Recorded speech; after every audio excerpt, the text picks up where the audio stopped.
The alarm clock was a faint hum, a relic of an earlier time, its red LED display flickering like a heartbeat.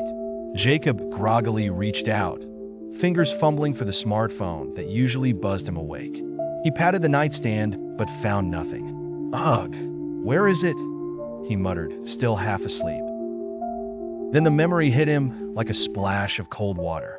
He'd lost his phone the previous evening. It wasn't stolen or broken, just gone. Somewhere between the train station and his walk home, it had slipped out of his pocket. He had spent hours retracing his steps and interrogating strangers. But when the search yielded no results, Jacob had surrendered to reality. Now he lay in bed, staring at the ceiling. He hadn't gone a single day without his phone in years.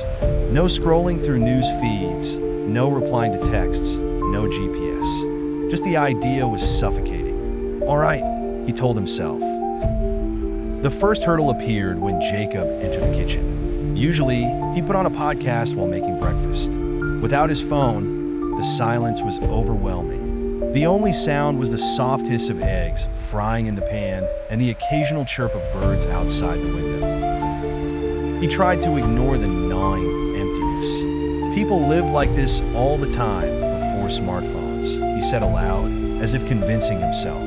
But then came the second hurdle, his calendar. Where was it? He had no idea if he had meetings, appointments, or deadlines. He usually checked his schedule first thing in the morning. With his phone gone, he felt disoriented, like a sailor without a compass. Okay, think, what did I plan for today? He paced the kitchen, mentally reconstructing his week. By the time he was ready to leave for work, he felt oddly naked. His pockets were empty except for his wallet and keys. He glanced at the old analog clock on the wall, another relic of pre-digital life, and realized he'd have to guess the train schedule. The train station was bustling, with people glued to their screens. Jacob stood among them, feeling out of place. He tried asking a fellow commuter for the time. 8:15, the woman replied without looking up from her phone. The train arrived, and Jacob boarded, finding a seat near the window. Normally, he'd scroll through emails or social media during the ride.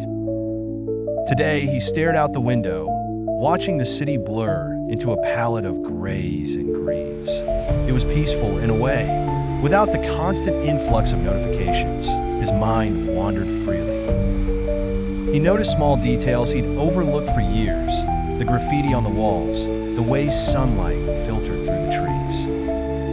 But peace quickly turned to boredom. By the time he reached his stop, he was itching for some kind of stimulation. Work without a smartphone was a new kind of challenge. Jacob relied on his phone for two-factor authentication, jotting down notes and coordinating with colleagues. Without it, he felt like he'd been dropped into a jungle without a map.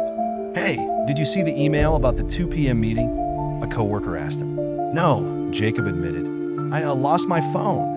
The coworker's eyes widened, as if he'd confessed to losing a limb. That sucks, man. How are you managing? Barely, Jacob replied, half joking. The day dragged on. He borrowed a laptop to send emails and relied on coworkers to keep him in the loop.